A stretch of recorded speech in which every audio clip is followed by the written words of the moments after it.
নওজোয়ান তুমি পারবা ইনশাআল্লাহ। তুমি সেজদা দিলে আল্লাহর আরশ কাঁপা উঠবে ইনশাআল্লাহ। তোমার আওয়াজে, তোমার হুঙ্কারে, তোমার সেজদায়, তোমার আল্লাহু আকবারের ধ্বনিতে ইসকনের গুন্ডারা হেরে যাবে, ইসকনের সন্ত্রাসীরা হেরে যাবে। ইসকনের জমিন না এটা, এটা ইমানদারের জমিন, এটা মুসলমানের জমিন, এটা কালেমার জমিন, এটা হকের জমিন। এই বাংলার জমিনে ইসলামের পতাকা উড়বে, কালেমার পতাকা উড়বে। এই ভারতীয় আধ্যাত্মবাদের, ভারতীয় এই পত্তলিকদের কোন ষড়যন্ত্র বাংলাদেশের জমিনে বাস্তবায়ন হবে না। যুবক দাঁড়ায়া চিৎকার বড় বলো ইনশাআল্লাহ। দাঁড়াও নওজোয়ান, দাঁড়াও জওয়ান, দাঁড়াও জওয়ান, দাঁড়াও জওয়ান। হুঁশিয়ার সাবধান, ইসকনের দালালেরা! হুঁশিয়ার সাবধান, ইসকনের দালালেরা! হুঁশিয়ার সাবধান, বাংলাদেশের দালালেরা! হুঁশিয়ার সাবধান! আরো জোরে বলো, আরো জোরে বলো। বাংলাদেশের দালালেরা! হুঁশিয়ার সাবধান, ইসকনের দালালেরা! হুঁশিয়ার সাবধান! ইসকনের দালালেরা! হুঁশিয়ার সাবধান! ঠিক আছে, থামো। ইসকন জঙ্গি, ইসকন জঙ্গি, ইসকন জঙ্গি, ইসকন জঙ্গি, ইসকন জঙ্গি, ইসকন জঙ্গি, ইসকন জঙ্গি, ইসকন জঙ্গি, ইসকন জঙ্গি। থামো, থামো। ঠিক আছে। এটা আল জিহাদ, আল জিহাদ। তরিকুলা, তরিকুলা, আল জিহাদ, আল জিহাদ, তরিকুলা, তরিকুলা, আল জিহাদ, আল জিহাদ। আল্লাহু তাকবীর, আল্লাহু আকবার। হ্যাঁ যুবক, রক্তই সমাধান, শাহাদাতের খুনই সমাধান। কোন হিন্দু বেঈমান এই জমিনে আমরা কোনদিন তাদের উপরে কোনো জুলুম করি নাই। বাংলাদেশের জমিনে আবহমান কাল ধরে হিন্দুরা আমাদের সাথে শান্তিপূর্ণভাবে অবস্থান করছে, কারো উপরে আমরা জুলুম করি নাই। 5ই আগস্টের পরে আমার মুসলমান সন্তানরা হিন্দুদের মন্দির পাহারা দিছে। বেঈমানে ইসকনের বেঈমানরা তার বদলায় আমার ভাইরে জবাই করে দিছে, জবাই করে দিছে। এই ছিল মন্দির পাহারার বিনিময়? এই কি ছিল বিনিময়? আমরা তো কোনোদিন জুলুম করি নাই, কোনোদিন জুলুম করি নাই। বাংলাদেশে আমাদের কত বড় বড় উলামায়ে কেরাম আমাদের জাতির রাহবারদেরকে বারবার জেলখানায় নিছে। আমাদের আল্লামা মামুনুল হককে জেলে নিছে, আমাদের আল্লামা সাখাওয়াত হোসেন রাজিকে জেলে নিছে, আমাদের গাজী ইয়াকুব উসমানী ভাইকে জেলে নিছে, আমাদের শত শত উলামায়ে কেরামকে জেলে নিছে। কই আমরা তো কোনোদিন কারো গলায় ছুরি চালাই নাই।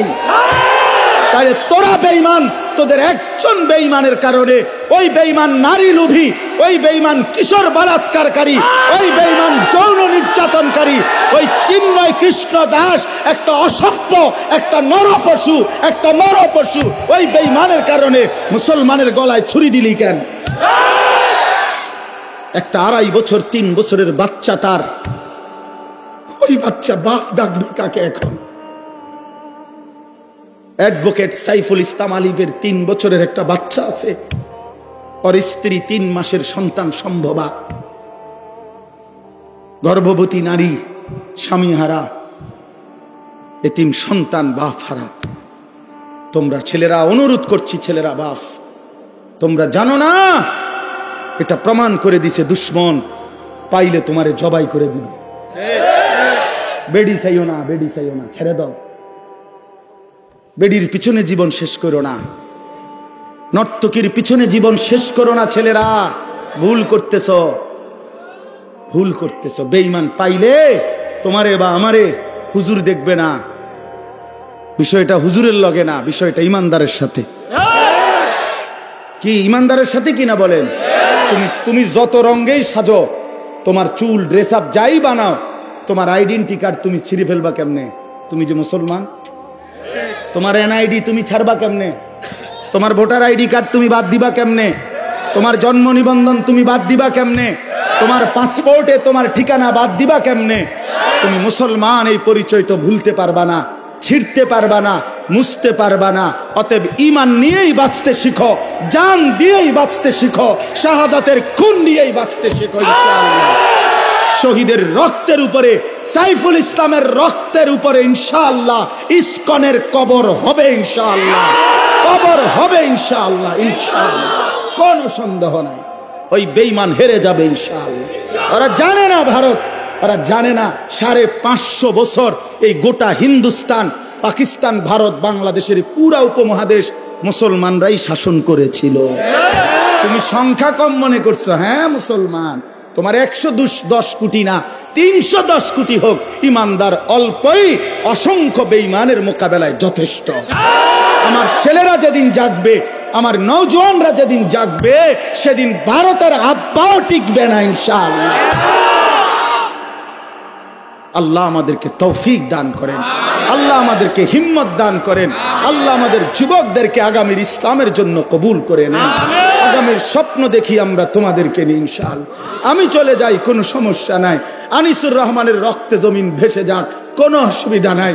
এমন 2, 4, 10, 50 জনের রক্ত ঝরলে কিচ্ছু হবে না, ওই রক্তে ঈমানের পতাকা উড়বে ইনশাআল্লাহ। আল্লাহ তৌফিক দান করেন। চলো ভাই, আল্লাহ তাআলা বললেন এই মক্কার কাফেরদের, কুরাইশদের এই হালাতের উপরে আল্লাহ তাআলা কি বললেন? আল্লাহ তাআলা বললেন আলহাকুমুত তাকাসুর। এইবার তরজমা শুনেন, তাইলে এই কথা শেষ। আল্লাহ তাআলা বললেন আলহাকুমুত তাকাসুর হাত্তা জুরতুমুল মাকাবির। আল্লাহ বলেন, হায় বান্দা কি করলা? অর্থ সম্পদ, ঘর বাড়ি, বংশধর, এই দুনিয়া নিয়ে বাড়াইবার নেশা তোমাদেরকে আলহাকুম দুনিয়ার মধ্যে ডুবাইয়া ফেললো, আখিরাত ভুলাইয়া দিল। এই আলহাকুম শব্দের অর্থ দুইটা, শাগালাকুম, আনসাকুম। এক অর্থ হইল তাকাসুর শব্দের অর্থ হলো বাড়ানোর নেশা। এই কথাটা বুঝছিনি? কিসের নেশা? সম্পদ বাড়ানো, ক্ষমতা বাড়ানো, বংশধর বাড়ানো, নেতাগিরি ফেতাগিরি, এগুলোর মানে দুনিয়া বাড়ানোর নেশা তোমাদেরকে আলহাকুম আই শাগালাকুম ব্যস্ত করে ফেলছে ফিল দুনিয়া, দুনিয়ার ব্যাপারে। আর কি করছে? আনসাকুম আল আখিরা, আর তোমাদেরকে আখিরাত ভুলায় দিছে। এরই মধ্যে হাত্তা জুরতুমুল মাকাবির, একদিন তোমরা কবরেই পৌঁছে গেলা। কোথায় পৌঁছে গেলা? এই কি সুন্দর কথা। আল্লাহ বলছে আলহাকুমুত তাকাসুর। আমার বান্দা দুনিয়া বাড়ানোর নেশা করতে করতে, এ দুনিয়া দুনিয়া দুনিয়া করতে করতে হাত্তা জুরতুমুল মাকাবির, একদিন তোমরা কবরেই পৌঁছে গেলা। কই পৌঁছে গেলা? এই মানুষ বলে না, আরে কও কি, কালকেও তো তার লগে চা খাইছি, হে মারা গেছে, ইন্নালিল্লাহ, এরকম বলে কিনা মানুষ? আরে আরে কও কি, এই যে গত সোমবারে একসাথে গেলাম আমরা মুরাদনগর থেকে কোম্পানিগঞ্জে, সে মারা গেছে। এইভাবে, অর্থাৎ এই দেখতে দেখতে নাই। আল্লাহ বলেন একদিন এই দুনিয়া দুনিয়া করে করে অর্থ বিত্ত, টাকা পয়সা, ঘর বাড়ি, দালান, দেখবা দোতলার ছাদের কাম বাকি, 3 তলার আস্তর বাকি, খাট এখনো দোকানে বেটা এখনো দেয় নাই, হ্যাঁ, সোফা বানানি শেষ হয় নাই, বিল্ডিং এর ইট গাঁথা শেষ হয় নাই, এখনো সবগুলো টার্গেট পূরণ হয় নাই। এরই মধ্যে দেখবে একদিন হাত্তা জুরতুমুল মাকাবির, পৌঁছে গেছো কবর, পৌঁছে গেছো কবর। তো আল্লাহ তাআলা বলেন তোমরা দুনিয়ায় ডুবে গেলা, আখিরাত ভুলে গেলা, তোমাদের বাড়ানোর নেশা, সম্পদ, প্রাচুর্য তোমাদেরকে অস্থির করে ফেললো। হাত্তা জুরতুমুল মাকাবির, একটা পর্যায়ে তোমরা কবরেই পৌঁছে গেলা। এই কবরে পৌঁছে এবার আল্লাহ বলেন কাল্লা সাউফা তা'লামুন। আল্লাহ বলেন বান্দা শোনো, সাবধান, এই কবরে আসলেই অল্প সময়ের ব্যবধানেই তোমারে বুঝাই দেওয়া হবে তোমার এই দুনিয়ার লোভ আর আখিরাতের প্রতি বিমুখ এর পরিণতি কবরে কি। আমি আল্লাহ কবরের প্রথম আযাব দিয়েই তোমারে আমি বুঝাই দেব। সুম্মা কাল্লা সাউফা তা'লামুন, অতঃপর আবার পুনরায় হাসরের ময়দানে নিয়ে জাহান্নামের আযাব দিয়ে দ্বিতীয়বার আবার বুঝাবো আমার নাফরমানির শাস্তি আর পরিণতিটা কি। এই কথা স্পষ্ট তাফসীরে লিখছে, কাল্লা সাউফা তা'লামুনা ফিল কবরে, সুম্মা কাল্লা সাউফা তা'লামুনা ফিল আখিরাতে, একবার তুমি বুঝবা কবরে, আরেকবার তুমি বুঝবা আখিরাতে। আখিরাতে এই হারাম, এই সুদের টাকা, ঘুষের টাকা, কিস্তির টাকা, এই 2 নম্বরই টাকা, বাটপারি টাকা, ওজনে কম দেওয়া টাকা। 3 নম্বর মাল রে কইছো, 1 নম্বর ফসা কমলা দিয়া ডজন বেচ চালাইছো। বাটফার 100 গ্রাম কম দিয়া 1 কেজি গোস্ত বেচ চালাইছো। হ্যাঁ, সদবদ কই শিখছো এসব বাটপারি? এত কিস্তি, এত আমি একটা এটা গোস্তর লগে আমার ঝগড়া না ভাই, ঠিক আছে, সবটির মধ্যেই আছে নাকি? মানে অর্থ হইল গোস্ত দোকানদারের কাজ হয়েছে, এটা করতেছি না, কথার কথাই বললাম আর কি। মানে উদ্দেশ্য হইল এইভাবে 900 করে ওজনে কম দিয়ে কাস্টমারকে ঠকাইয়া সুদে, কিস্তিতে, লোনে, ঘুষে, মিথ্যায় যা রোজগার করলা বান্দা, দুনিয়া দুনিয়া, শুধু দুনিয়া দুনিয়া, শুধু দুনিয়া দুনিয়া। আহা মুসলমান, শুধু দুনিয়ার জন্য আজীব। আমার কাছে বিশ্বাস করেন, আমার মনটা দোয়া চায়, হুজুর দোতলার ছাদ ঢালাই, দোয়া করে দেন, একটা মোটরসাইকেল কিনছি, দোয়া করে দেন, দোয়া করে, এটা এই বিটটা লইছি, দোয়া করে দেন। শুধু দুনিয়া, সব দুনিয়া, শুধু দুনিয়া। এক লোক, আমার ঘনিষ্ঠ একজন পরিচিত লোক ছিল, বিদেশ থেকে আসছে, তো আমারে খুব আবদার কইরা তার ঘরে নিছিল দাওয়াত খাওয়াইতে। তো আমি গিয়া ঢুকছি, তো আসছে মনে সপ্তাহ 10 দিন হবে, একটা বড় চ্যাপ্টার টেলিভিশন আনছে, এরকম চওড়া, এটার যে উপরে বক্সটা, এটা অনেক খুলছে না আর কি। তো এইটা দেখাই আমারে কইতেছে, হুজুর 1,10,000 টাকা খরচ হয়েছে এটা পুরা আনতে, দোয়া করি।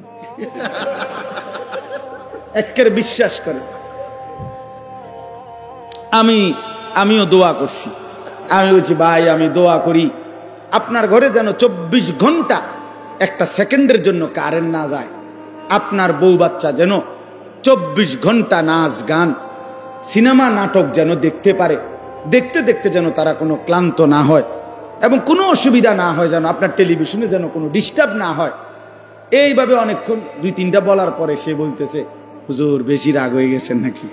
কারণ দোয়ার ডকে তো তাই বুঝছে, যে বুঝেন নাই কথাটা, দোয়ার শব্দেই তো তাই আন্দাজ করছে যে অবস্থা তো খুব খারাপ। তা আমি বললাম, আপনি তো কইছেন দোয়া করতাম, তো আমি কি কইতাম?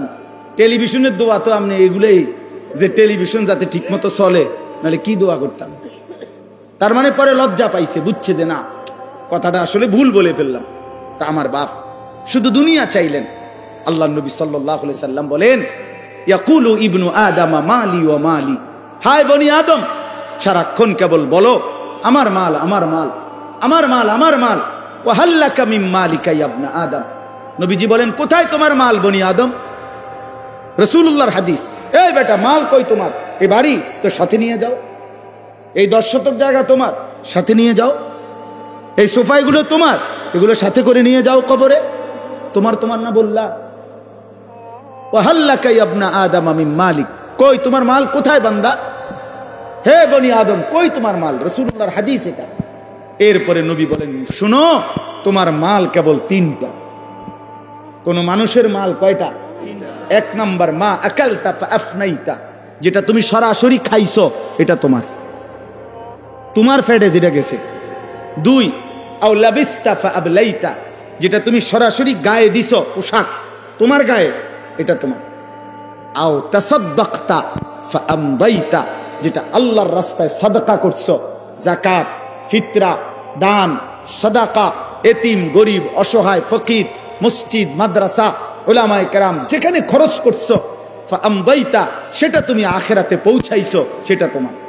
এই কয়টা হলো? যা খাইছো, যা পড়ছো, যা দান করছো। ওয়ামা সিওয়া যালিকা, আর বাকি সবকিছু ফাযাহিবুন, তোমার থেকে চলে যাবে, ওয়া তারিকুহু লিন্নাস, মানুষের জন্যই রেখে যাবে। কি অসাধারণ হাদিস, কি সুন্দর নবী বুঝায় দিয়েছেন। রাসূলুল্লাহ সাল্লাল্লাহু আলাইহি সাল্লাম বলেন, লাউ আন্না লি ইবনি আদামা ওয়াদিয়াম মিন যাহাবিন, নবীজি বলেন, কোন বনি আদমকে যদি একটা পাহাড় স্বর্ণ দেওয়া হয়, লা আহাব্বা আন ইয়াকুনা লাহু ওয়াদিয়ানে, সে চাইবে 2টা পাহাড় স্বর্ণ। ওয়ালান ইয়ামলা আফাহু ইল্লা তুরাব। এরপরে নবীজি বলেন, শোনো, তার মুখ ভরবে না, নাফরমানের দুনিয়া লুভির মুখ ভরবে না, পেট ভরবে না, ইল্লা তুরাব, কবরের মাটি দেওয়া পর্যন্ত। তার মুখে যখন কবরের মাটি পুরাবে তখন তার পেট ভরবে, মুখ ভরবে। ওয়ালান ইয়ামলা আফাহু, তার মুখ ভরবে না, ইল্লা তুরাব। এজন্য বাপ আল্লাহ তাআলা বললেন, আলহাকুমুত তাকাসুর হাত্তা যুরতুমুল মাকাবির। দুনিয়ার লোভ, দুনিয়ার লোভ, আখিরাত থেকে ভুলে যাওয়া, এটা তোমাদেরকে দুনিয়া ব্যস্ত করে দিল, আখিরাত ভুলে দিল। একদিন তোমরা কবরস্থানে পৌঁছে জানতে পারবা তোমাদের এই নাফরমানির পরিণতি কি, আবার হাসরের ময়দানে জানতে পারবা।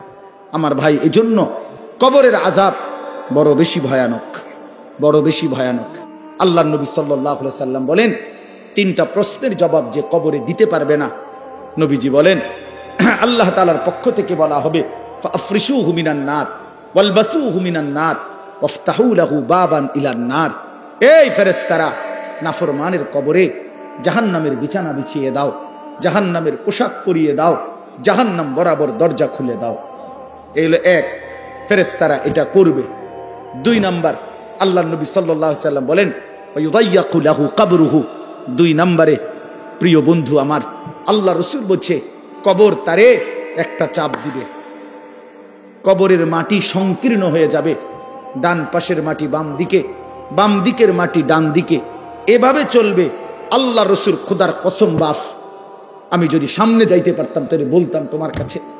আল্লাহ নবী সাল্লাল্লাহু আলাইহি সাল্লাম বলছে, উম্মত, কবর এত জোরে চাপ দিবে নাফরমানকে, ডান পাশের হাজরের পাজরের এই হাড্ডি এগুলা ভাঙ্গা বাম দিকে ঢুকে যাবে, বাম দিকের গুলো ডান দিকে ঢুকবে। কিভাবে? নবীজি বলছে, হাত্তা তাখতালিফা আদলাউহু। আমাদের উস্তাদ আমগরে মাদ্রাসায় পড়াইবার সময় বুঝাইছিলেন যে নবী বলছেন এইভাবে দুই আঙ্গুল এগুলো যেমন একটা আরেকটার মধ্যে ঢুকে যায়। আল্লাহর কসম, পাজরের হাড্ডি এ পাশের গুলো এই পাশে এইভাবে ঢুকে যায়। প্রিয় বন্ধু আমার, ভাবতে শিখো। তিন নাম্বার, রাসূলুল্লাহ সাল্লাল্লাহু আলাইহি সাল্লাম বলেন, ওয়ায়ুদরাবু লাহু। একজন ফেরেশতা আসবে তার কবরে। ফেরেশতা দুই গুণের অধিকারী। একজন ফেরেশতা আসবে নাফরমানের কবরে। গুণটা কি? ওহুয়া আ'মা ওয়া আসাম্মু। সে অন্ধ, বধির। ওই ফেরেশতা কানেও দেখে না, চোখেও শুনে না। এই ফেরেশতা আইসা ইউদরাবু লাহু বিমিতরাকাতিম মিন হাদিদিন। লোহার একটা হাতুড়ি গুর্জ দিয়ে তারে একটা আঘাত করবে। দরবাতান বাইনা উযুনাইহি, দুই কান বরাবর। ফায়াসিহু সাইহাতান, নাফরমান একটা চিৎকার মারবে। ইয়াসমাউহা মান ইয়ালিহি ইল্লা সাকালাইন, মানুষ এবং জিন ব্যতীত আল্লাহর সমস্ত সৃষ্টি নাফরমানের চিৎকারটা শুনতে পাবে। ইলা ইয়াউমিল কিয়ামা, এভাবে কিয়ামত পর্যন্ত, এভাবে ইসরাফিলের ফু পর্যন্ত।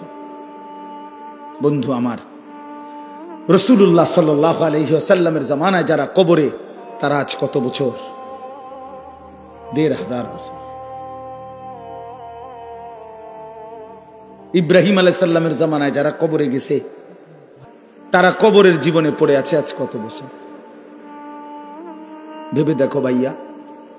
নূহ আলাইহিস সালামের জামানায় যারা কবরে গেছে, তারা কবরের আযাব ভোগ করতেছে আজ কত বছর? সর্বশেষ যেই ব্যক্তি কবরে যাবে, উলামায়ে কেরাম, মুহাদ্দিসিনে কেরাম কেউ কেউ বলে তাকেও হয়তো কবরে অপেক্ষা করতে হবে। সর্বশেষ ব্যক্তি ৪০,০০০ বছর। শেষ ব্যক্তিটার কবরে যদি আযাব হয়, তার অবস্থা কতক্ষণ অপেক্ষা করবে কবরে? কাল্লা সাউফা তা'লামুন সুম্মা কাল্লা সাউফা তা'লামুন। এবার শেষ কথা হলো, কাল্লা লাউ তা'লামুনা ইলমাল ইয়াকিন লাতারাবুন্নাল জাহিম সুম্মা লাতারাবুন্নাহা আইনাল ইয়াকিন। আল্লাহ তাআলা বড় গুরুত্বপূর্ণ এবার বলছে, বান্দা শোনো, এই কথা শেষ করে দিচ্ছি আরেকটু ৫টা মিনিট। আল্লাহ তাআলা বলে, বান্দা আজকে কোরআনের মাধ্যমে, আমার রাসূলের হাদিসের মাধ্যমে, উলামায়ে কেরামের এই নসিহতের মাধ্যমে যদি আখিরাত, কবর, হাসর, মিজান, ফুলসিরাতের ব্যাপারে তোমার ইয়াকিন হয়ে যেত, বিশ্বাস হইতো, তাহলে ভালো হইতো। লাউ তা'লামুনা ইলমাল ইয়াকিন, আহাবান্দা, যদি আজকে তুমি নিশ্চিত বিশ্বাস করতা কত না ভালো হতো। কি ভালো হইতো? তাইলে এখন তো তুমি নামাজ পড়তে পারতা, হালাল খাইতে পারতা, হারাম থেকে বাঁচতে পারতা। কিন্তু যদি পাত্তা না দাও, গুরুত্ব না দাও, তো মনে রেখো লাতারাউন্নাল জাহিম, অল্প সময় পরে একদিন হাসরের ময়দানে তুমি তোমার নিজ চোখে জাহান্নামকে দেখবে। কি দেখবা বলেন না? সুম্মা লাতারাউন্নাহা আইনাল ইয়াকিন, সেদিন দুই চোখে দেখে নিশ্চিত হবা যে জাহান্নাম কতটা ভয়ানক। আর মনে পড়বে দুনিয়ার জিন্দেগির কথা। ওয়াজিআ ইয়াউমাইদিন বিজাহান্নাম, আল্লাহ বলে হাসরের ময়দানে জাহান্নামকে ফেরেশতারা টেনে আনবে, আর মানুষগুলো তাকাইয়া জাহান্নামের আযাবের এক নজর দেখেই ইয়াউমাইদিন ইয়াতাযাক্কারুল ইনসান, দুনিয়ার পুরা জীবনের কথাটা তার মনে পড়বে। ওয়া আন্না লাহু যিকরা, কিন্তু মনে পড়ে সেদিন আল্লাহ বলে, এই বান্দা মনে পড়ে কি লাভ হবে? বুঝবা তো নিশ্চিত, আজ বুঝলে ভালো হইতো। কিন্তু সেদিন হাসরের ময়দানে জাহান্নামকে দেখে তুমি আইনুল ইয়াকিন, সুম্মা লাতারাউন্নাহা আইনাল ইয়াকিন, তোমার চোখে দেখা জ্ঞান হইতো। আপনাদেরকে বুঝাই, এই যে এটা যে গ্লাস আপনারা সবাই দেখতেছেন, কথা বলেন না কেন? এই যে গ্লাসটা আপনারা দেখতেছেন, কি দেখতেছেন? সবাই নিশ্চিত তো? কেমনে এত নিশ্চিত হলেন? এই যে চোখে দেখতেছি, আপনি কইলেও নাকি হুজুর গ্লাস আন্তাজি, ওরা কি বেকুবনি? কথা বুঝেন নাই? তাহলে এটা কি নিশ্চিত তো? এই যে আইনুল ইয়াকিন, এই যে চোখে দেখা নিশ্চিত। তাহলে আমি এটারে 1 কোটি বার গ্লাস কইলেও তো হইতো না। এটা কি টিস্যু বক্স? তো আল্লাহ তাআলা বলে, বান্দা জাহান্নাম তো চোখে দেখবা, সেদিন তোমার নিশ্চিত জ্ঞান হবে যে এটাই জাহান্নাম, এটাই আমার আযাবের ঘর, এটাই আমার সামনের গন্তব্য। কিন্তু সেদিন তো লাভ হবে, সেদিন তো লাভ হবে না। কিশোর ছেলে আমার, যুবক বন্ধু আমার, প্রিয় ভাই আমার, নষ্ট হইও না, চরিত্রহীন হইও না, দুশ্চরিত্র হইও না বন্ধু, অসৎ বন্ধুর পাল্লায় যাইও না, নারীর আসক্ত হইও না, মোবাইলের আড্ডা, জুয়ার আড্ডায় যাইও না বন্ধু। জীবনটা খুব কষ্ট হবে, এখনো আগামীতে। সর্বশেষ কথা হলো সুম্মা লাতুসআলুন্না ইয়াউমাইদিন আনিন নাঈম। আল্লাহ তাআলা বলেন, অতঃপর হাসরের ময়দানে নিয়ে বান্দা মনে রেখো, আমার দেওয়া দুনিয়াতে আমি আল্লাহ বিন্দু বিসর্গ যত নিয়ামত দিয়েছি, আমার দেওয়া এই আসমান, জমিন, চন্দ্র, সূর্য, গ্রহ, নক্ষত্র, আলো, বাতাস, রোদ, বৃষ্টি, হাসি, কান্না, ফল, ফুল, ফসল, ক্ষেত, পানি, সাগর, নদী, স্ত্রী, সন্তান, চোখ, নাক, কান, হাত, পাও, নিঃশ্বাস, আমি আল্লাহ তাআলা যা দিয়েছি, এক বিন্দু প্রতিটি বিন্দু বিসর্গ আমার নিয়ামত। আমি আল্লাহ জিজ্ঞেস করব, শুকর আদায় করছো কদ্দুর, নাফরমানি করেছো কদ্দুর। সুম্মা লাতুসআলুন্না ইয়াউমাইদিন আনিন নাঈম। প্রতিটি নিয়ামতের ব্যাপারে বান্দা জিজ্ঞেস করব, একটাও ছাড়ব না। প্রতিটা হাসি, প্রতিটা কান্না হিসাব দিতে হবে, প্রতিটা চোখের পলক হিসাব দিতে হবে, নিঃশ্বাসের প্রতিটা হিসাব দিতে হবে, প্রতি ঢোক পানি যে পান করছো হিসাব দিতে হবে, প্রতি লোকমা খাবার খেয়েছো হিসাব দিতে হবে বন্ধু।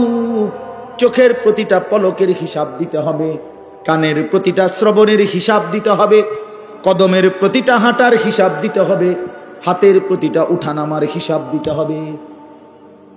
প্রিয় বন্ধু আমার, ইন্নাস সামা ওয়াল বাসারা ওয়াল ফুআদা কুল্লু উলাইকা কানা আনহু মাসউলা। আল্লাহ বলে, মনে রেখো বান্দা, তোমার কান, তোমার চোখ, তোমার দিল, তিনটাকেই আমি আল্লাহ প্রশ্ন করব। তোমার দিলও বলে দিবে তুমি কি কি কল্পনা করছো। শাহিদা আলাইহিম সামউহুম ওয়া আবসারুহুম ওয়া জুলুদুহুম। তোমার কান, তোমার চোখ, তোমার সারা দেহের চামড়া আমি আল্লাহর কাছে তোমার জিন্দেগির সাক্ষ্য দিবে। ইয়াউমাইদিন তুহাদ্দিসু আখবারাহা। তোমার পায়ের নিচের জমিন তোমার ব্যাপারে সাক্ষ্য দিবে। আল্লাহ বারবার বলছে, শেষ কথা, প্রিয় ভাই আমার, বাবারা আমার, প্রত্যেকেই ফিকির করে মানুষের ফিকির করেন, খাট পালঙের না। ইডি ইডি হুদা, ইডি হুদা একবারে শুধু শুধু। এই সোফা যে বেটা বানাইছেন আমনে ময়রা চাচা 20 বছরের মাথায় আমনে শুধু একটা বার ফেরেশতারে বলিয়া বলে ভাই একটা ঘন্টা আমি যামু আর আমি তো আমার ঘর চিনি, দেরি হইতো না, অন্যদিকে যাইতামে না। শুধু আমার ঘরে আমি বহুত কষ্টে খাট পালং সোফা ফার্নিচারটি বানাই দিয়েছিলাম। এটি কোনোটা নষ্ট হয়েছে নি কিন্তু চাইয়া শুধু এই কথাটা বলিয়া যদি আপনি কবর থেকে 20টা বছরের মাথায় আরেকবার আইসা দেখেন, আমনের ঘরে ঢুকলে আপনি কিচ্ছু খুঁজা পাবেন না। যদি ফুতেরে আর নাতিরে বলেন, কিরে নাতি ফুত আমি যে সোফাটি বানাইছিলাম হেডি কই, ওই বলবো আব্বা এডিয়ান চলে না। কি কর না করি, আর গত 5-7 বছর আগে তো হালাই দিছি, এটি চলে না। ধোকা ধোকা, দুনিয়া ধোকা ধোকা ধোকা ধোকা, ধোকার দুনিয়া। এজন্য মাঝ বয়সী বাবা আপনাদেরকে বলি, খাট পালং আর সোফা, ক্ষেত ফসল আর জমি, ইট বালু আর সিমেন্ট এর হিসাব না দিয়া স্ত্রী সন্তানের হিসাব দেন। ছেলেটা নামাজি কিনা, মেয়েটা পর্দানসীন কিনা, স্ত্রী পর্দানসীন কিনা, ছেলের বউ পর্দা করে কিনা, মেয়ের জামাই আপনার হালাল খায় কিনা, ছেলের রোজগার হালাল কিনা, ঘরে টেলিভিশন বন্ধ কিনা, সকলে আল্লাহর কোরআন পড়ে কিনা, সবাই ফজরের নামাজ পড়ে কিনা। বেড়া হইলে এই মাইক দিয়া এনে এনে খারাইয়া কোন কোন হ্যাঁ আপনি বলেন ভিডিও হইবে, এখন রেকর্ডিং হইবে, কোন আসেন।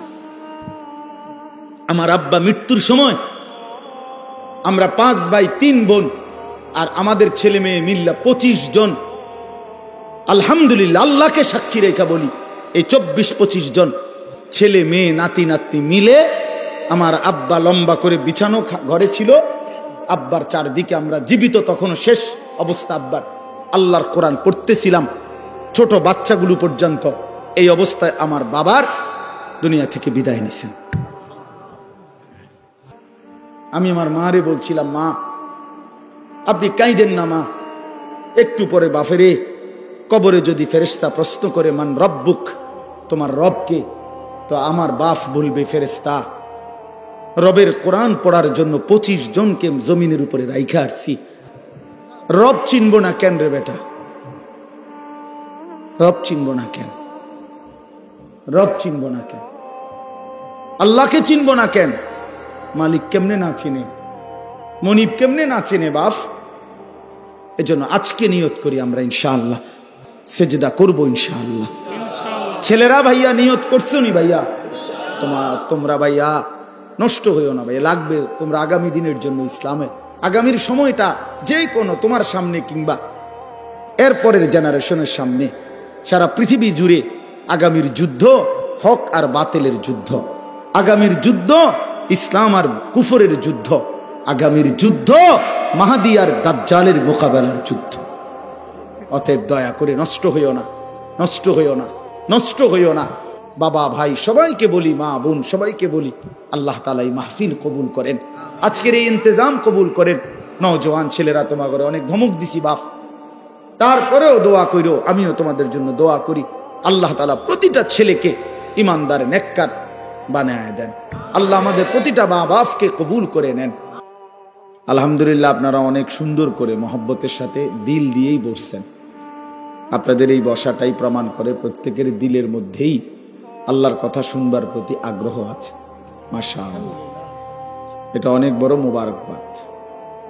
কোরআনুল কারীমের মধ্যে আছে, আল্লাহ তাআলা বলেন ফাবাশশির ইবাদ আল্লাযীনা ইসতামিউনাল কাওলা ফায়াত্তাবিউনা আহসানা। আল্লাহ তাআলা বলেন, হে নবী আপনি আমার ওই বান্দাদেরকে জান্নাতের সুসংবাদ দিয়ে দেন যারা মনোযোগ দিয়ে কথা শোনে, অতঃপর কোরআন সুন্নাহর অনুসরণ করে।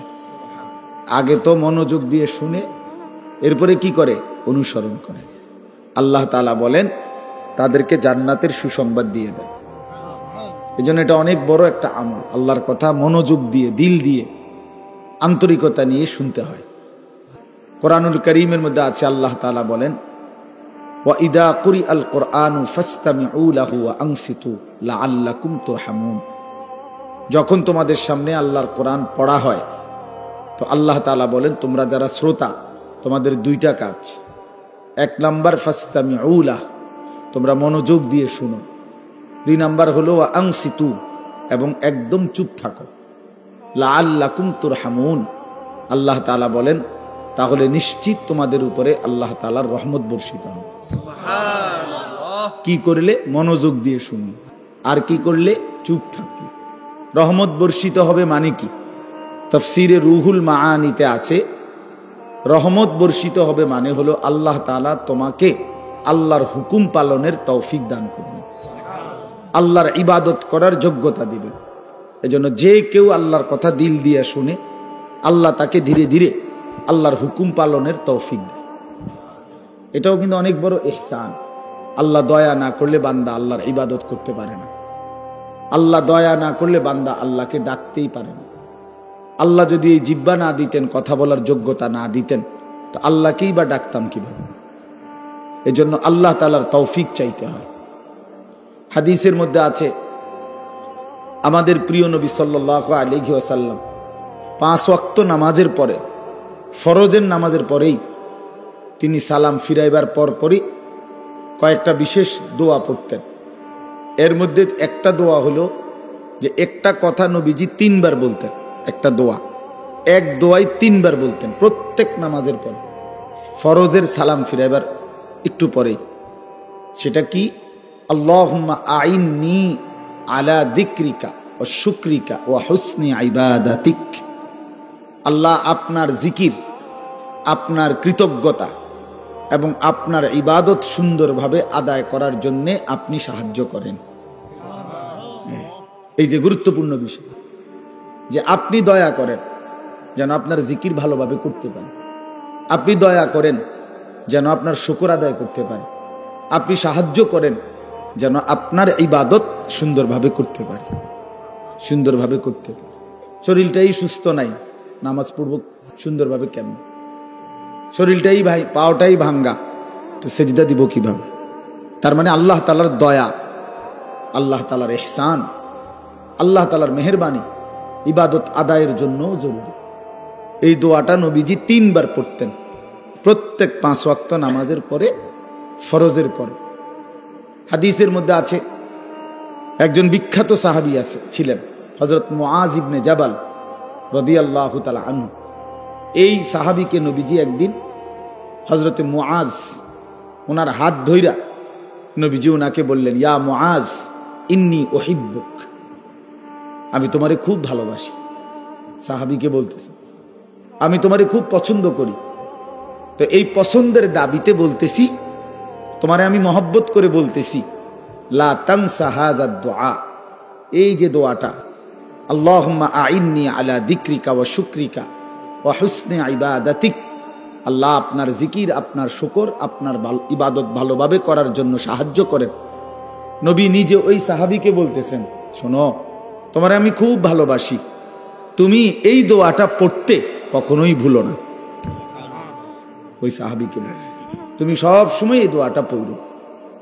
এই তাইলে দেখেন নবী সাল্লাল্লাহু আলাইহি ওয়াসাল্লাম নিজে আল্লাহ তাআলার কাছে ইবাদতের জন্য সাহায্য চাইতেন। তো এই জন্যই বললাম আল্লাহর কথা মনোযোগ দিয়ে শুনতে হয়।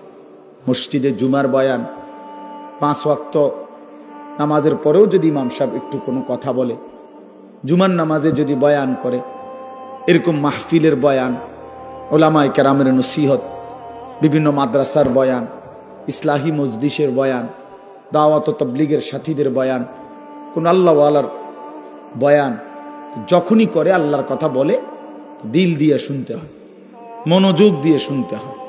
জনপ্রিয়তা, কারো ব্যক্তিগত একটু খ্যাতি, এগুলো ফালতু বিষয়। জনপ্রিয়তা কোনো মূল বিষয় না। মূল বিষয় হলো আল্লাহর কথার প্রতি মনোযোগী হওয়া। মনে করেন আমারে 1 কোটি মানুষ চিনে, তো আপনার লাভ কি? আমারে চিনলে আপনার লাভ কি? আমি একবার মনে করেন সারা বাংলাদেশের জনপ্রিয়, তো কি আপনার ফায়দা কি? কথা বোঝেন নাই আমার ছেলেরা? তোমরাও বুঝতে শেখো ভাই, তোমার ফায়দা কি সেটা বলো। আমারে সারা পৃথিবী চিনলে তোমার লাভ কি? তুমি তোমার ইবাদতের কথা বলো। তোমার নিজের জিন্দগির কথা বলো। আমারে কে চিনে না চেনে তো তুমি কি করবা? চিনলেই কি না চিনলেই কি? সবাই চিনলে আল্লাহ যদি গ্রহণ না করে তো কুকুরের সমান মর্যাদাও না, কুত্তার মর্যাদাও না, আল্লাহ গ্রহণ না করে তো চিনলেই কি আর না চিনলেই কি? কোরআনুল কারীমের মধ্যে 25 জন নবীর নাম আছে, তো নবী রসুল মোট 25 জন। কথা বলেন না তো বাকিদের নাম কই? হাদিসের কিতাবের মধ্যে সর্বোচ্চ তারিখে, ইতিহাসের কিতাবে আরবি একসাথে 313 জন বদরি সাহাবীর নাম আছে। আরো যদি সব মিলায় 2-4-5 হাজারের নাম সর্বোচ্চ হইতে পারে, তো সাহাবী কি 5,000? তো বাকিদের নাম? বিদায় হজ্জের মাঠে আরাফাতের ময়দানে আল্লাহর নবী সাল্লাল্লাহু আলাইহি সাল্লাম 1.25 লক্ষ সাহাবীর সামনে ভাষণ দিয়েছে, তো ওনাদের নাম কই? ওনাদের নাম তো কেউ জানে না। এই পৃথিবীতে যে কয়জন আউলিয়া কেরামের নাম কিতাবের মধ্যে আছে, উনারাই তো আউলিয়া কেরাম নাকি? এই কয়জনই তো। সারা পৃথিবীতে এই 1,500 বছরের ভিতরে বুজুর্গ শুধু আব্দুল কাদের জিলানী, জোনায়েদ বাগদাদি, বাইজিদ বোস্তামি, এই 3-4 জনই নাকি? তো বাকিদের নাম? বাকিদের নাম কো? নাম নাই এরকমই বেশি। কথা বুঝেন নাই? পৃথিবী জানে না, পৃথিবী চেনে না, এমন মানুষই বেশি, এমন মানুষই বেশি। এই বাংলাদেশে এমন অসংখ্য হাজার হাজার আলেমে দ্বীন আছে যারা বাহরুল উলুম, যারা এলেমের সাগর, মহাসাগর, কিন্তু বক্তা না। তারা কি না? বক্তা না, ওয়ায়েজ না, নীরবে নিভৃতে 30 বছর 50 বছর বুখারী শরীফের হাদিস, রাসূলুল্লাহ সাল্লাল্লাহু আলাইহি ওয়াসাল্লামের হাদিস সবকের মধ্যে ছাত্রদেরকে নীরবে পড়াইতেছে। পৃথিবী কেউ চেনে না, হাসরের ময়দানে সবাই দেখবে উনি বাদশাহ, উনি বাদশাহ। এজন্য দোস্ত আমার, বন্ধু আমার, আল্লাহর কথার দিকে মনোযোগী হও, আল্লাহর কথার দিকে মনোযোগী হও, আল্লাহর কথার দিকে মনোযোগী হও। কোরআন শরীফে আছে হযরত মুসা আলাইহিস সালামকে আল্লাহ তাআলা বলছেন তুর পাহাড়ে প্রথম যেদিন কথা বলে, সেদিন আল্লাহ তাআলা বলছেন আনা আখতারতুকা ফাসতামি' লিমা ইউহা। মুসা, তোমাকে এখানে কথা বলার জন্য আমি বাছাই করছি, তোমারে আমি পছন্দ করছি। এখন আমি যা ওহী করব, যা বলবো, আমার কথাগুলো ফাসতামি', মনোযোগ দিয়ে শোনো। এজন্য প্রিয় বন্ধু আমার, বাপ আমার, ভাই আমার, নওজোয়ান সাথী, এটা মনে রেখো যে আল্লাহ তাআলা আমাদেরকে বাছাই করে এখানে বসাইছে। আল্লাহ যেন বলতেছেন, বান্দা আমি একজন মৌলবী পাঠাইছি, ওর থেকে আমার কয়টা কথা শোনো। কথা আমার বন্ধুর, ওই এরে আমি পাঠাইছি, ওর থেকে কিছুটা শোনো। তো এই জন্য আল্লাহর কথার দিকে কি হওয়া? মনোযোগী হওয়া। রাসূলুল্লাহ সাল্লাল্লাহু আলাইহি সাল্লামের কথার দিকে মনোযোগী হওয়া। এতে করে একটু আন্তরিকতা দেখলে, মনোযোগ দেখলে, আগ্রহ দেখলে আল্লাহ তাআলা তার চাইতে এগিয়ে হেদায়েত দিয়ে দেন। ওয়া ইয়াহদি ইলাইহি মান ইউনিব। আল্লাহ তাআলা বলেন, যে আমার দিকে ঝুঁকে আসে আমি আল্লাহ তাআলা তাকে তার চাইতে এগিয়ে হেদায়েত দিয়ে থাকি।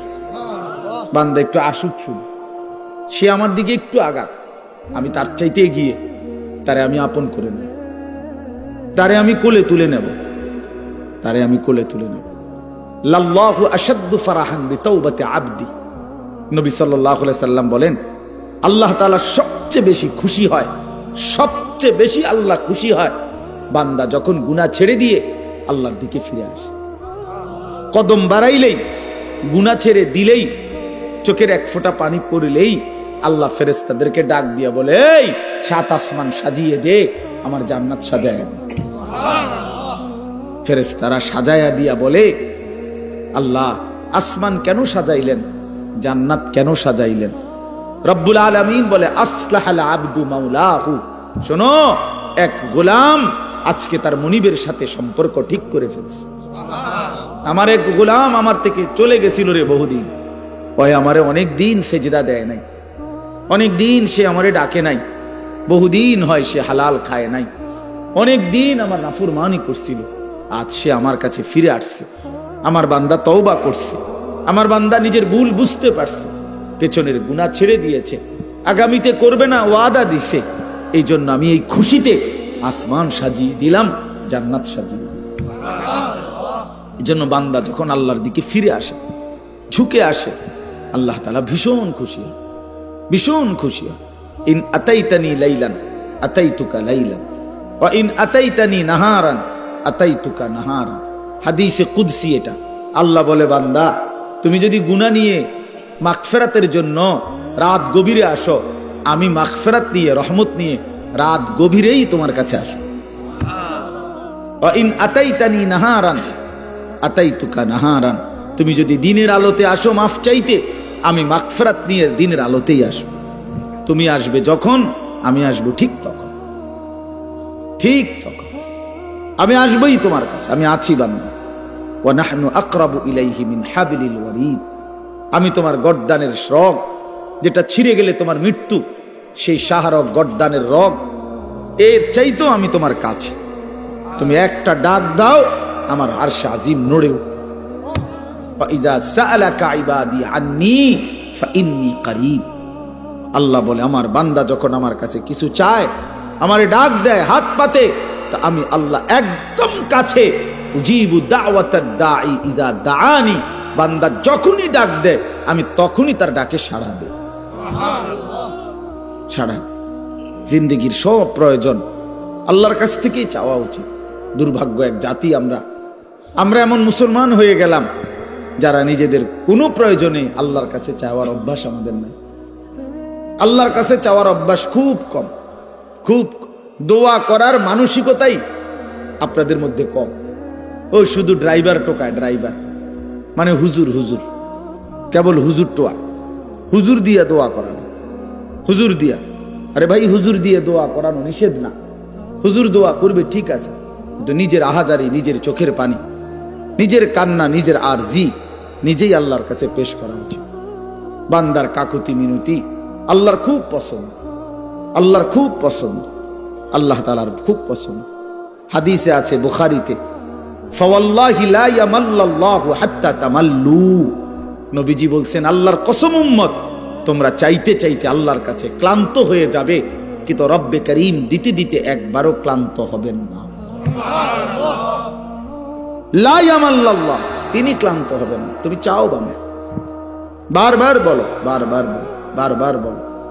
এজন্য বাপ নিজেদের সব প্রয়োজন আল্লাহর কাছে বলবেন। রাসূলুল্লাহ সাল্লাল্লাহু আলাইহি সাল্লাম বলছেন, হাত্তা শিরাকানা আলাইক, তোমার জুতার স্যান্ডেলের যে ফিতা, স্যান্ডেলের ফিতাটাও যদি ছিঁড়ে যায়, তাহলে সেটাও তুমি আল্লাহর কাছে বলো। স্যান্ডেলের ফিতাটা ছিঁড়ে গেল, আল্লাহকে জানাও, মাওলা আমার একটা ছোট্ট মুসিবত হয়ে গেছে, আমার ফিতাটা স্যান্ডেলের ছিঁড়ে গেছে। এরে ভাইয়া, এইখানে এটা বুঝবেন না, বাংলাদেশের মাটি তো স্বাভাবিক, এই সময় স্যান্ডেলের ফিতা ছিঁড়ে গেলে তেমন অসুবিধা নেই, কিন্তু আরাফাতের ময়দানে স্যান্ডেলের ফিতাটা ছিঁড়ে গেলে তাইলে টের পাওয়া যাবে স্যান্ডেল কারে কয় আর ফিতা কারে কয়। বুঝেন নাই? হ্যাঁ, মসজিদে হারাম থেকে হোটেলে যাইবার সময় যদি স্যান্ডেল হারায়া যায়, তখন বোঝা যায় স্যান্ডেল কত দাম, স্যান্ডেল কত দাম। মনে হবে যেন পায়ের তালুটা পুড়ে গেছে, এত গরম, এত গরম। এই জন্য আল্লাহ তাআলা বান্দার ছোট থেকে ছোট বিষয়ও রাসূলুল্লাহ সাল্লাল্লাহু আলাইহি সাল্লাম সবক দিবেন আল্লাহর কাছে চাইতে। তো ঠিক আছে, আমি মূল কথাটা এটাই বলতে চাইছিলাম যে মনোযোগ চাই, আন্তরিকতা দরকার। এই যে মোবাইলটা আসলে নিষেধ করার মূল কারণ এটা, মানে মোবাইলটা হাতে থাকলে দিল বসে না, মনোযোগ আসে না, এটা আমার অভিজ্ঞতা। অর্থাৎ এটা যতক্ষণ হাতে থাকে, রেকর্ডের জন্যই হোক, ভালো, আমার বয়ানই রেকর্ড করব, কিন্তু এতে ক্ষতি হয়। অর্থাৎ তার দিলের মধ্যে শুধু এটাই থাকে যে মোবাইলে উঠতেছে কিনা, তো এটা তখন আর তার নিজের জন্য অন্তরে আল্লাহর কথা বসে না, দিল জমে না। আরেকটা বড় ক্ষতি হয় কি, বড় ক্ষতি হলো ঠিক বরাবর পিছনে ডানে বামে যারা, তাদেরও নজর ওইটার দিকে পড়ে। তাহলে ওই বেচারারও কি বসে না? দিল বসে না, অনেক ক্ষতি হয়। এই জন্য এইটুকু সময়, 1 ঘন্টা হোক, অল্প সময় হোক, যদি নিজেকে মোবাইল থেকে আলাদা করে আল্লাহর কথা দিল দিয়ে শোনা যায়, এই ছেলেদের মধ্য থেকেই, এই মানুষগুলোর মধ্য থেকেই ধীরে ধীরে আল্লাহ তাআলা অসংখ্য মানুষকে পরিবর্তন করে দিবেন। আল্লাহ তাআলা আপনাদের সবাইকে উত্তমভাবে কবুল করে নেন। সবাই মনোযোগী হইলে ইনশাআল্লাহ বরকত হবে। আল্লাহ আমাদেরকে তৌফিক দান করেন। কোরআনুল কারীমের 30 নম্বর পারা, কোরআনুল কারীমের 102 নম্বর সূরা, সূরাটা ছোট্ট সূরা, 102 নম্বর সূরা, 30 নম্বর পারা। সূরাটার নাম হলো তাকাসুর। এই সূরার আমি তেলাওয়াত করছি। সূরাটার মধ্যে মোট 8টা আয়াত, শুধু 8 আয়াত, ছোট সূরা। ইনশাআল্লাহ অল্প একটু সময়ের মধ্যে আমি এই সূরাটার সংক্ষিপ্ত তরজমা এবং তার সাথে প্রাসঙ্গিক অল্প কয়েকটা কথা বলি। আল্লাহ আমাদেরকে তৌফিক দেন। সবাই আন্তরিকভাবে শুনেন। আবারও অনুরোধ করতেছি, ডানে বামে কথা বইল না ভাই। নওজোয়ান ছেলে, তোমরাও মনোযোগ দিয়ে শুনো বাপ, আল্লাহ তোমাদেরকে বরকত দিবে। এই সূরাটার একটা ফজিলত হলো, এই সূরার 8টা আয়াত মাত্র। প্রিয় নবী সাল্লাল্লাহু আলাইহি ওয়াসাল্লাম বলছেন, যে ব্যক্তি এই সূরা তাকাসুর একবার তেলাওয়াত করবে, তো আল্লাহ তাআলা তাকে 1000 আয়াত তেলাওয়াত করার সমপরিমাণ সওয়াব দান করবে। তার মানে এই সূরাটা কোরআনুল কারীমের প্রায় 6 ভাগের 1 ভাগ, 1/6, মানে 6 ভাগের 1 ভাগের সমান প্রায় এই সূরায়ে তাকাসুর। এই সূরাটা আল্লাহ তাআলা কেন নাজিল করলেন? একটা ছোট্ট কথা, শানে নুজুল বুঝলে আপনি বুঝবেন কেন নাজিল করলেন। রাসূলুল্লাহ সাল্লাল্লাহু আলাইহি ওয়াসাল্লামের জামানায় মক্কার সবচেয়ে গুরুত্বপূর্ণ, রাসূলুল্লাহ সাল্লাল্লাহু আলাইহি সাল্লাম উনি মক্কায় থাকাকালীন মক্কার সবচেয়ে বড় গোত্রের নাম ছিল কুরাইশ। এটা আপনারা জানেন কিনা? নবীজির বংশই হলো কি এই কুরাইশ বংশ। তো এটা হলো মূল বংশের মূল গোড়া, একটা বড় গোড়া। বাকি এর অধীনে আরো ছোট ছোট গোত্র ছিল, শাখা। কথা বুঝছেন? আমার দাদা ধরেন মূল ছিল আমগো বাড়ি, তো এখন দাদার বাচ্চা ছাড়া 4 জন, মানে আমার দাদার ছেলে। তো এখন ওনাদেরও সংসার বড় হয়ে যাওয়াতে আমার জেডার বাড়িও একটা নামে পরিচিত, আমগো বাড়িও একটা নামে পরিচিত। এমন হয় না? আলগা আলগা হয়ে গেছে এখন, বড় ফ্যামিলি। জেডারও মনে করেন 6-7 জন সন্তান, তাদের ছেলে পেলে নাতি নাতনি মিল্লা, তারা এক বাড়ি, আমরা এক বাড়ি। কিন্তু যদিও আমার দাদার বংশ, আমরা এরকম আর কি। তো কুরাইশের অনেক শাখা গোত্র ছিল, কুরাইশের অধীনে আবার ছোট ছোট গোত্র। এদের একটা অভ্যাস ছিল, এরা প্রতিনিয়ত অবসর হইলেই তারা নিজেদের মধ্যে তর্ক বিতর্ক করত। নিজেদের অর্থ সম্পদ, ক্ষমতা, প্রভাব, প্রতিপত্তি, সন্তানাদি, বংশধর, কার কদ্দুর বেশি, দুনিয়ার ফুটাঙ্গিরি, এগুলা নিয়ে মাতব্বরি করত, অহংকার করতে, বলতো, হিসাব দিত। হ্যাঁ বেটা, আমার চাচা এই, আমার স্বাস্থ্য ভাই একজন ডিসি, একজন এসপি, একজন হেই, আমরা বলে না এরকম মানুষ। অর্থাৎ এই এরা আপনার গর্ব, অহংকার করত, সম্পদ নিয়ে, বংশধর নিয়ে, নিজেদের ক্ষমতা, প্রভাব, প্রতিপত্তি নিয়ে হিসাব দিত যে আমার এই, আমার এই, আমার এই। তো আরেক গোত্রের লগে, যার লগে তর্ক করতো, তারাও বলতো বেটা আমগোই তান আছে, আমগো এই, আমগো হেই। তো এগুলা তারাও বলতো। এর মধ্যে এক 2টা গোত্র ছিল, বনু আব্দে মানাফ, কুরাইশের একটা শাখা গোত্র, আরেকটা হলো বনু সাহাম, এরাও একটা শাখা গোত্র। এই 2 গোত্রের লোকদের মধ্যে একদিন তুমুল এই নিয়ে তর্ক লাগছে, ভীষণ তর্ক। এই দোনো গোত্রই নিজেদের বংশ গরিমা, অর্থ সম্পদের হিসাব, বিভিন্ন যুদ্ধে এক একজনের এক এক যোদ্ধাদের অবদান এবং নিজেদের শৌর্য, বীর্য, অহংকার, বংশধর, এগুলো বলতেছিল, বারবার শুনাইতেছে আর কি।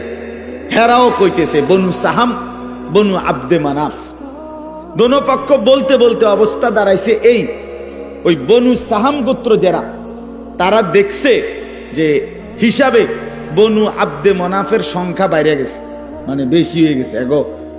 এগো যা যা নাম দাম যা কইছে, যার যেই ক্ষমতা, যার যেই অবস্থা, এতে করে এরা কমে যাইতেছে, হাইরা যাইতেছে।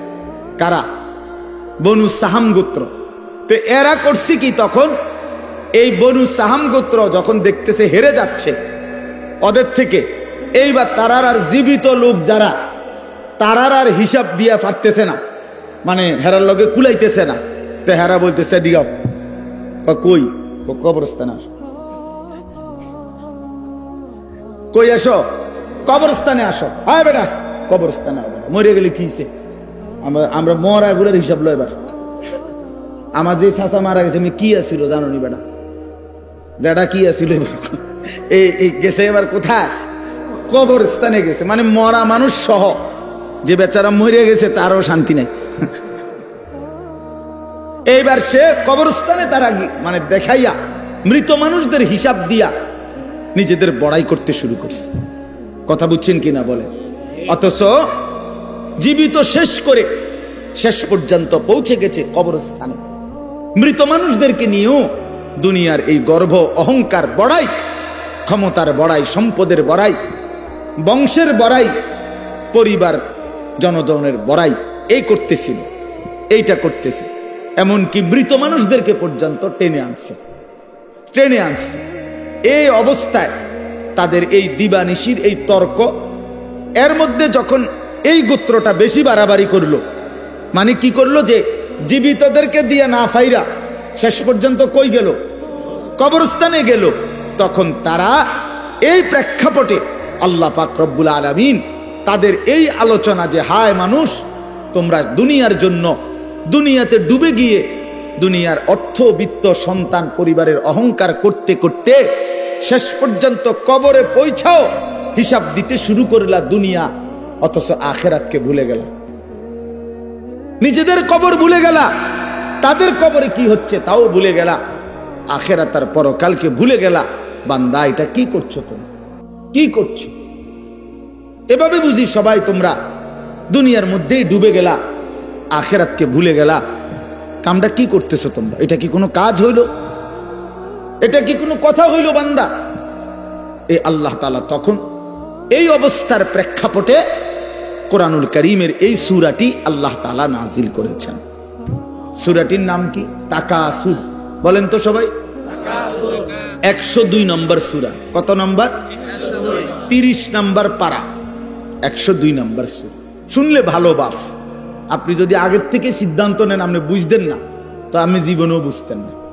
আর যদি আপনার দিলে থাকে আল্লাহর কথা আমার জন্য বুঝার জন্য, আল্লাহর কসম, আপনি যদি একেবারে গন্ডমূর্খ হন, টিপসই দেন, নামও লিখতে পারেন না, আল্লাহর কসম কোরআন আপনার জন্য সহজ।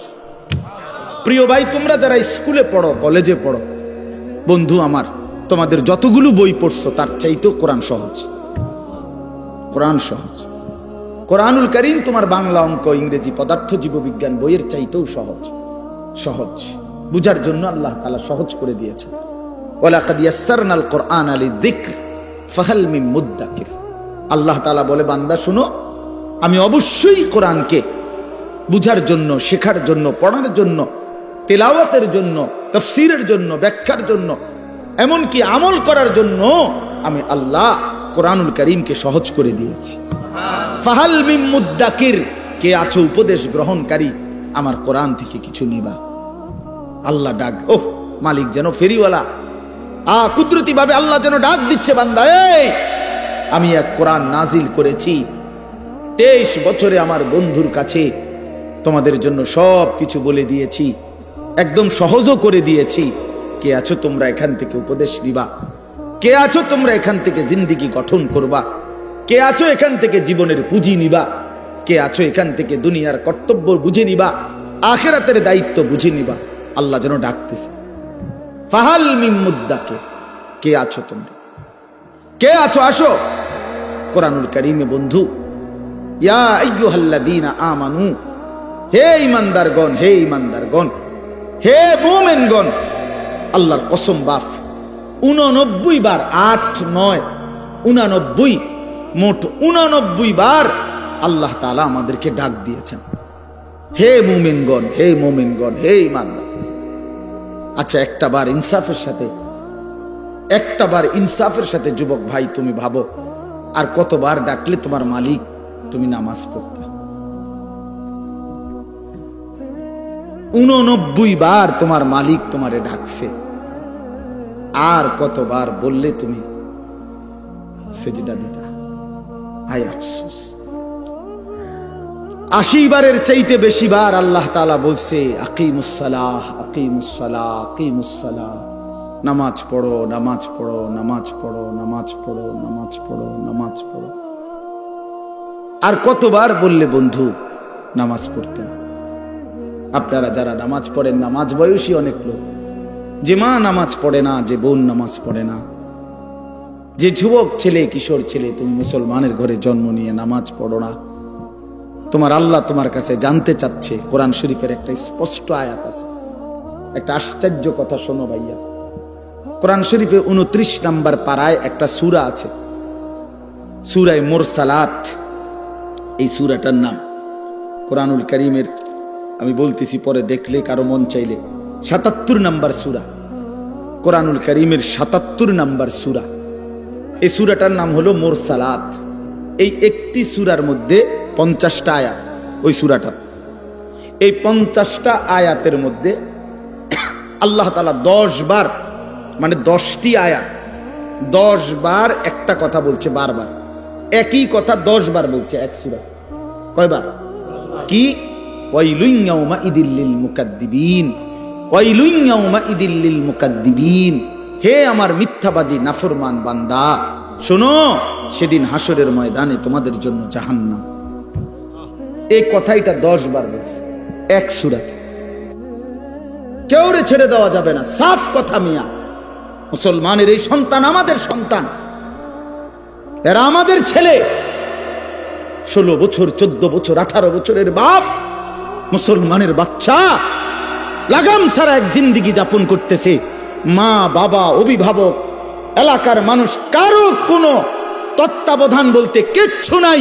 একটা মোবাইল, আর ছেলেটা নিজে জন্তু জানোয়ারের মতো জিন্দেগি কাটাইতেছে।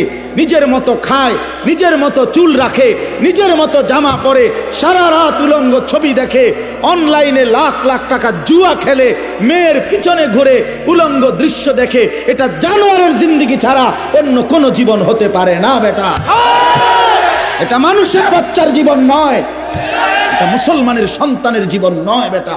মুসলমান এত পাগল না, মুসলমান এত ছাগল না।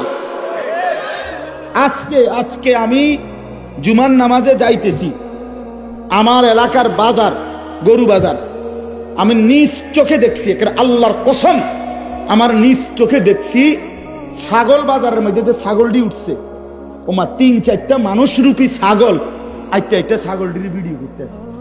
ওইটা কি ছাগল? তোরে কি কামড়াইছে? তোরে কোন শয়তানে কামড়াইছে তোরে? তুই ছাগল উড়াস কীর্তি বলেন? একের কসম আল্লাহর, আমি নিজ চোখে দেখছি। আপনি বলেন না, ইনসাফের কথা বলো ভাই, তোমরা বলো ভাই, এটা কি? এই গরু বাজারের ছাগল, এগুলো তুই ছাগল, তুমি এক ছাগল না? তুমি এগুলো কেন উঠাচ্ছ? এতটুকু এহসাস, এতটুকু বিবেক তো থাকবে। আমি কি করছি, আমি কি করছি সারাটা দিন? এটা কি জীবন মিয়া? সারাটা দিন মোবাইল, সারাটা দিন নারী, ছবি, নাচ, গান, উলঙ্গ দৃশ্য, সারাটা রাত জিনা ব্যভিচারের দৃশ্য। হায় রে মুসলমানের বাচ্চা, হায় রে বাপ, কে তোরে আল্লাহ চিনাইবে? বাপ, কে তোরে মালিক চিনাইবে? 365 দিনে, খোদার একটা বছরে তুমি কোনোদিন ফজরের নামাজ পড়ো না বন্ধু।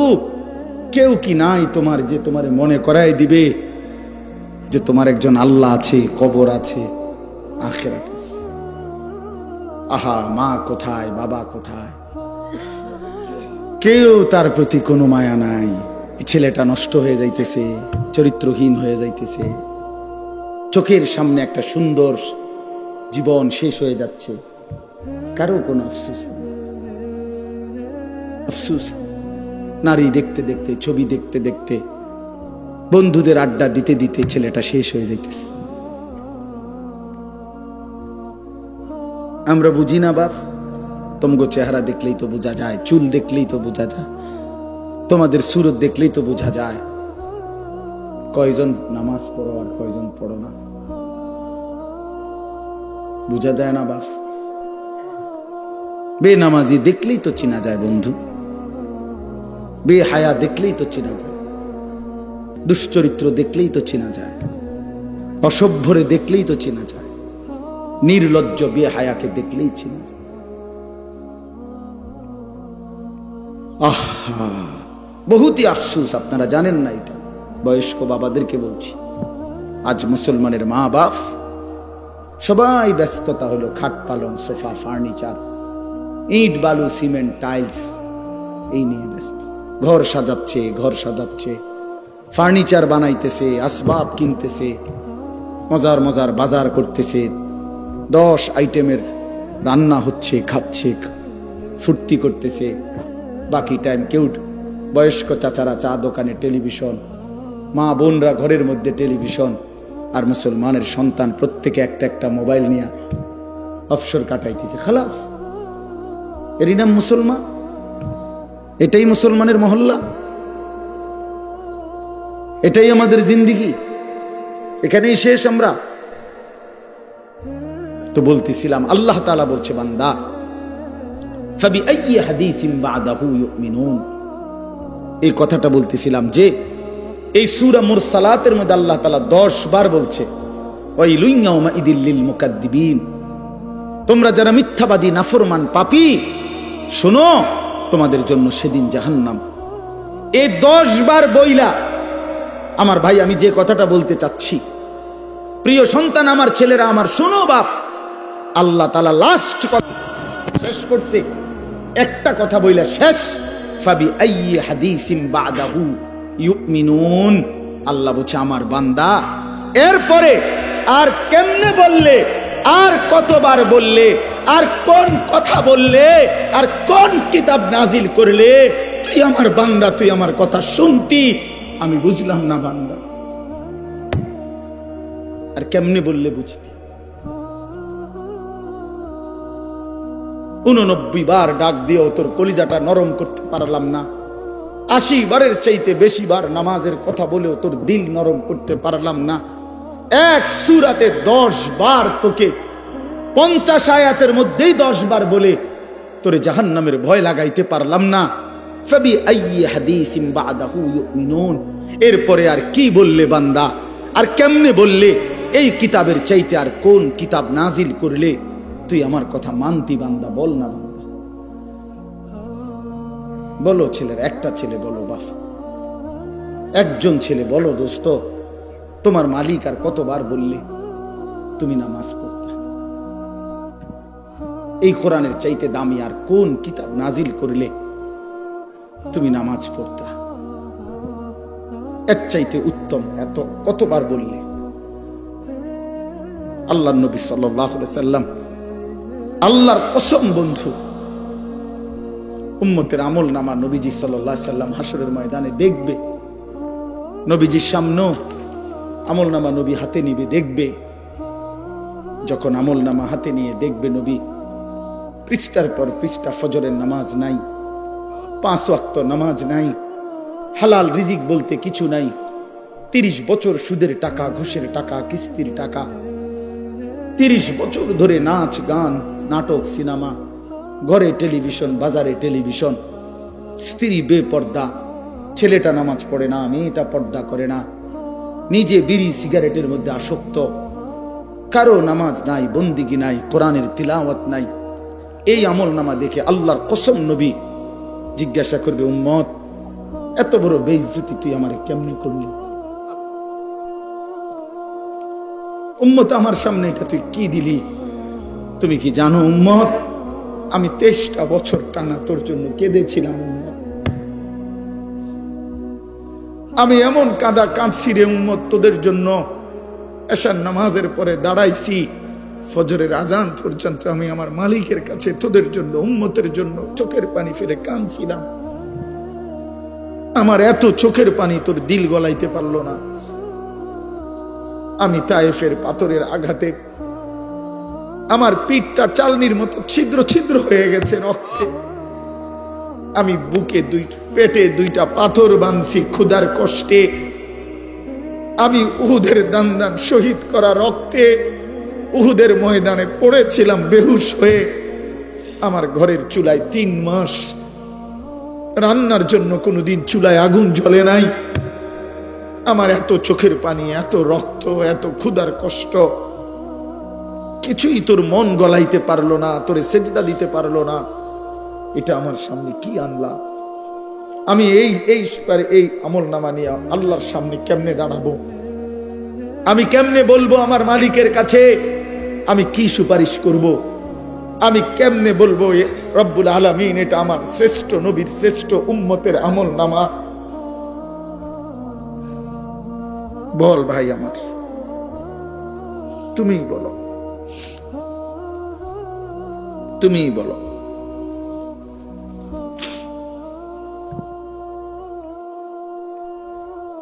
এত বিপুল পরিমাণ মুসলমান আমরা, 92% চাইতে বেশি মুসলমান আমরা, অথচ তারপরেও ইসকনের উগ্র হিন্দু সন্ত্রাসীরা আমার মুসলমান ভাইয়ের জবাই করে ফেলছে, রক্ত লাল করে ফেলছে জমিন।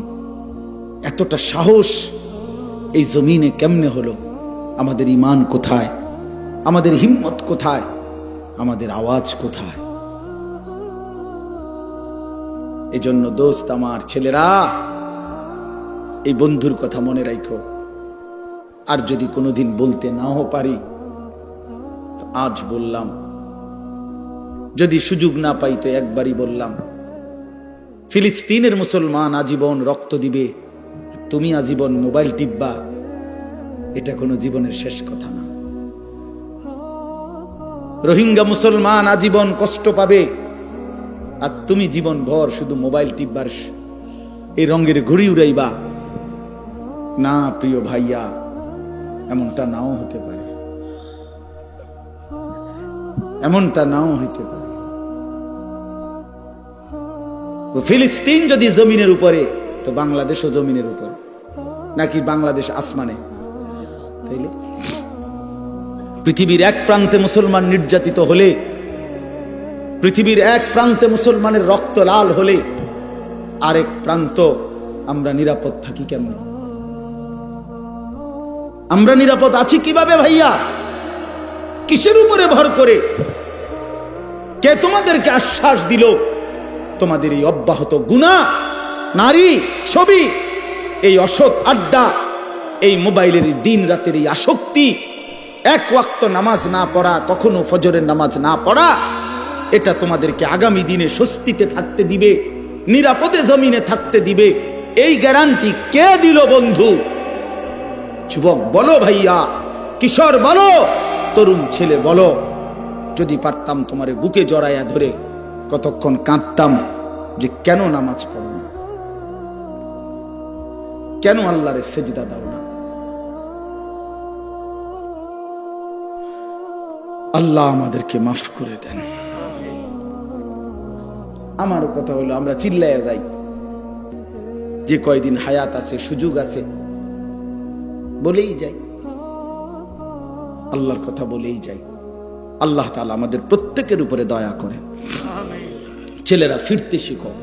রাসূলুল্লাহ সাল্লাল্লাহু আলাইহি সাল্লামের সামনে কেমনে দাঁড়াবে? আপনারা যারা, মাওলানা ইয়াহিয়া বলতেছিল আপনাদেরকে, মাওলানা বহু দরদ করে বলছিল এতক্ষণ, দাড়ি কাটাই চেহারা নিয়ে কিভাবে দাঁড়াবেন? 60 বছরের বৃদ্ধ বাবা বিড়ি সিগারেটের এই দুর্গন্ধওয়ালা মুখ নিয়া প্রিয় নবী সাল্লাল্লাহু আলাইহি সাল্লামের সামনে কেমনে দাঁড়াবেন? 40 বছরের সুদের টাকা নিয়া নবীর সামনে কেমনে দাঁড়াবেন?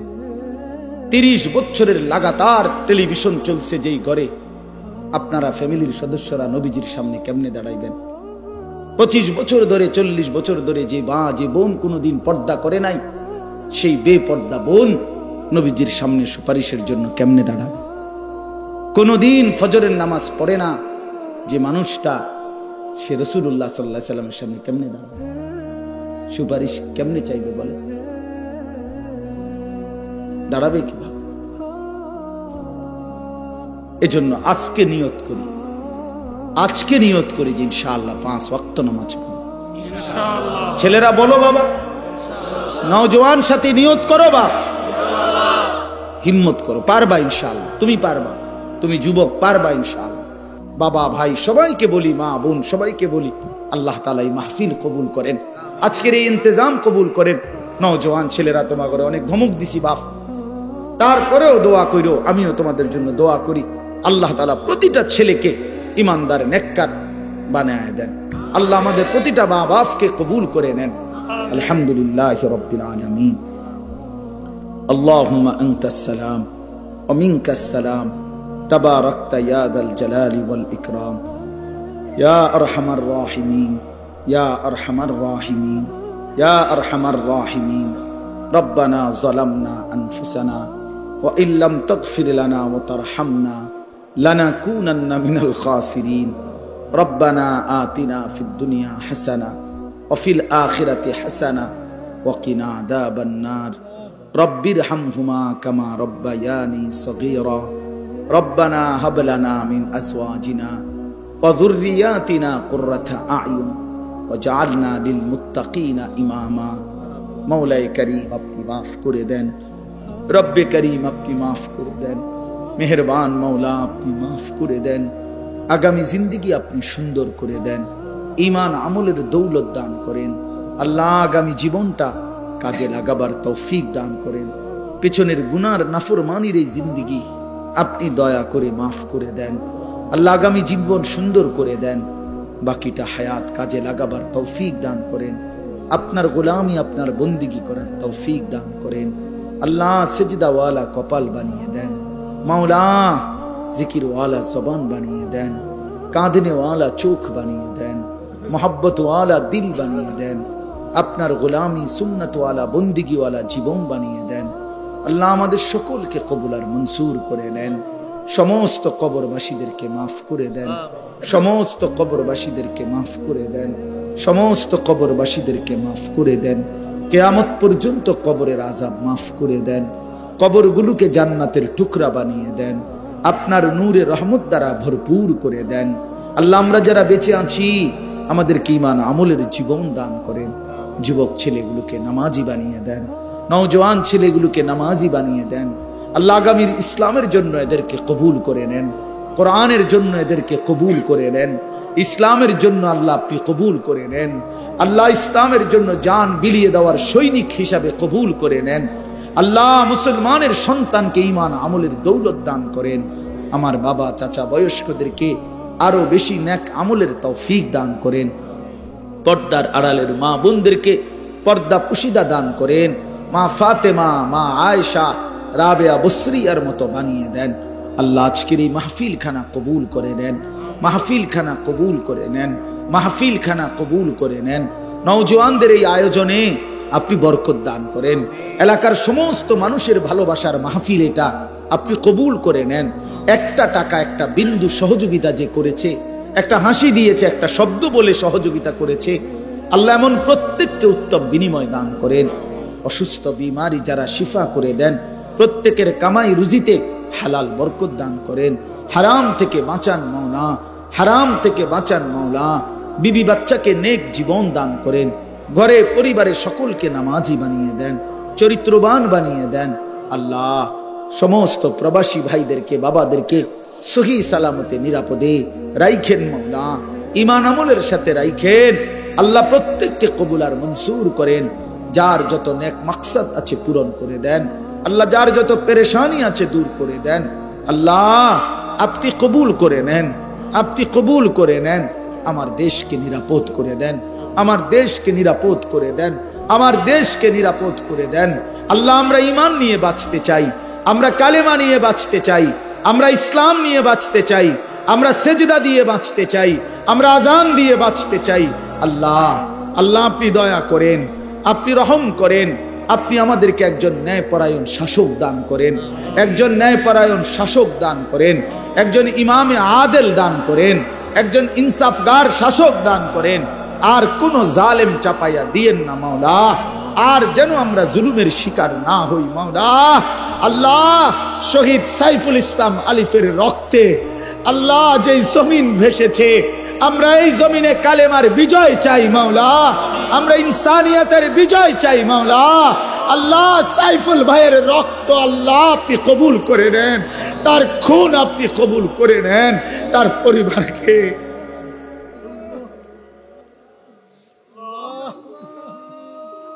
আল্লাহ আল্লাহ আপনি তার পরিবারকে সবরে জামিল ইখতিয়ার করার তৌফিক দান। তার এতিম বাচ্চাটাকে আপনি আশ্রয় দিয়ে দেন, পেটের সন্তানকে আপনি সহি সালামতে রাখেন আল্লাহ। ওই বোনকে আপনি আশ্রয় দিয়েন